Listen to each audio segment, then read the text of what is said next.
आइए रूबरू होते हैं आज की कुछ खास ताजा अपडेट से।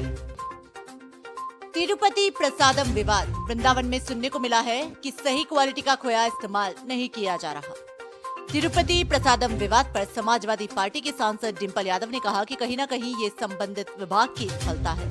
वो इसका पता नहीं लगा पाए और आम लोगों के खाने में लगातार हो रही भारी मात्रा में मिलावट का कोई संज्ञान नहीं लिया जा रहा। मुझे लगता है कि संबंधित विभाग को इसकी पूरी जांच करनी चाहिए क्योंकि ये आस्था से जुड़ा मामला है। जम्मू कश्मीर में 7 गारंटियों की घोषणा, बोली मल्लिकार्जुन खड़गे। जम्मू में कांग्रेस अध्यक्ष मल्लिकार्जुन खड़गे ने कहा कि हमने 7 गारंटियों की घोषणा की है। इसमें हमारा पहला मुद्दा जम्मू कश्मीर को राज्य का दर्जा दिलाने का है। हर परिवार को 25 लाख का बीमा दे और हर जिले में अस्पताल परिवार की मुखिया महिला को हर महीने 3000 रुपए दिए जाएंगे। फारूक अब्दुल्ला का बीजेपी पर निशाना। नेशनल कॉन्फ्रेंस के प्रमुख फारूक अब्दुल्ला ने कहा कि जब भी कोई चीज आती है वे भाजपा पाकिस्तान का नाम लेती है, फिर हमसे कहते हैं कि हम पाकिस्तानी हैं। कहते हैं कि फारूक अब्दुल्ला और राहुल गांधी का गठबंधन पाकिस्तान की तरफ से हुआ है। हमें पाकिस्तान से क्या लेना देना? मुझे तो लगता है ये खुद पाकिस्तानी है। वे कहते थे 370 आतंकवाद का जिम्मेदार है। क्या आतंकवाद बंद हुआ है? पितृपक्ष मृत्यु तिथि का पता न हो तो इस दिन करें श्राद्ध। हिंदू पंचांग के अनुसार अश्विन माह के कृष्ण पक्ष को पितृपक्ष कहा जाता है। ये भाद्रपद पूर्णिमा से अश्विन अमावस्या तक चलता है। पितृपक्ष में पूर्वजों के देहांत की तिथि पता न होने पर अश्विन अमावस्या को श्राद्ध किया जाता है। दुर्घटना में मृत्यु होने पर चतुर्दशी को श्राद्ध किया जाता है। पितृपक्ष के अंतिम दिन गरीब ब्राह्मणों को दान देने से पितरों को मोक्ष की प्राप्ति होती है। चीन समर्थक अनुराग कुमारा दिसनाय के श्रीलंका के नए राष्ट्रपति, भारत के लिए बड़ी चिंता।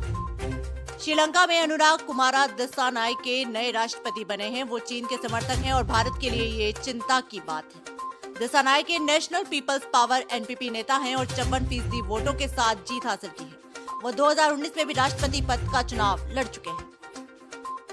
नानी के घर जाकर भारत को कोसते यूपी सीएम योगी आदित्यनाथ ने राहुल गांधी पर लगाया गंभीर आरोप। हरियाणा चुनाव प्रचार में यूपी के मुख्यमंत्री आदित्यनाथ ने मंच से राहुल गांधी और कांग्रेस पर हमला बोला। सीएम ने कहा कि कांग्रेस ने धारा 370 नहीं हटाई थी क्योंकि उसे मुस्लिम वोट चाहिए था। कांग्रेस जाति पंथ के आधार पर, संप्रदाय के आधार पर देश को बांटने वाली पार्टी है। वे बोले कि जब यूपी में आएंगे तो हरियाणा को कोसेंगे, केरल जाएंगे तो यूपी को कोसेंगे और नानी के घर इटली जाएंगे तो भारत को कोस नहीं। सुप्रीम कोर्ट की रोक के बावजूद आधी रात को मकान पर चला बुलडोजर। राजस्थान में तेज हुई सियासत।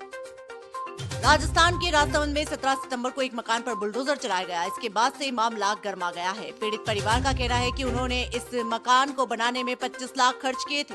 सुप्रीम कोर्ट ने बुलडोजर कार्रवाई पर रोक लगा रखी है, फिर भी रात में पालिका के कर्मचारियों ने ये मकान तोड़ दिया। पीड़ित परिवार ने पालिका कर्मी पर रुपए मांगने का आरोप लगाया है और सियासी बयानबाजी जारी है। केजरीवाल ने जंतर मंतर पर मोहन भागवत से पूछे 5 सवाल और बीजेपी पर जमकर साधा निशाना। अरविंद केजरीवाल ने कहा, उस समय ये लोग कहते थे इनकी तो जमानत जब्त हो जाएगी, लेकिन पहली बार में हमारी 49 दिन की सरकार बन गई थी। पिछले 10 साल से हम लोग दिल्ली के अंदर सरकार चला रहे थे। ऐसी ऐसी सुविधाएं दी जिसकी कोई कल्पना नहीं कर सकता। जी हाँ, मोदी जी ने षड्यंत्र रचा और उनको बेईमान साबित करो और फिर हमारे सारे नेताओं को एक एक करके जेल में डाल दो। अब हम जेल से बाहर आ गए हैं। बाहर आने के बाद हमने इस्तीफा दे दिया है। मोदी शाह का ये करीबी नेता अब डुबोएगा बीजेपी, कर दिया बड़ा ऐलान। महाराष्ट्र में इस साल के आखिर में होने वाले विधानसभा चुनाव से पहले सियासी माहौल गर्मा गया है। बीजेपी के पूर्व राज्यपाल सत्यपाल मलिक ने शिवसेना यूबीटी प्रमुख उद्धव ठाकरे से मुलाकात की है और एमबीए के लिए प्रचार का ऐलान किया है। मलिक कभी मोदी शाह के खास हुआ करते थे, लेकिन 3 कृषि कानूनों के खिलाफ किसान आंदोलन के बाद से मोदी सरकार के विरोधी बन गए हैं। बिहार से खास खबर, गंगा के बढ़ते जलस्तर ने उड़ाई नीतीश सरकार की नींद और उफान पर तबाही। बिहार में गंगा नदी का जलस्तर बढ़ने से बाढ़ जैसी स्थिति उत्पन्न हो गई है। पटना, भागलपुर, बेगूसराय, मुंगेर समेत कई जिलों के रिहायशी इलाकों में बाढ़ का पानी प्रवेश कर चुका है। मुख्यमंत्री नीतीश कुमार ने कई इलाकों का निरीक्षण किया और आपदा प्रबंधन विभाग को जरूरी इंतजाम करने के निर्देश दिए हैं। सीएम नीतीश कुमार ने कहा कि सरकार के खजाने पर पहला अधिकार आपदा पीड़ितों का होता है।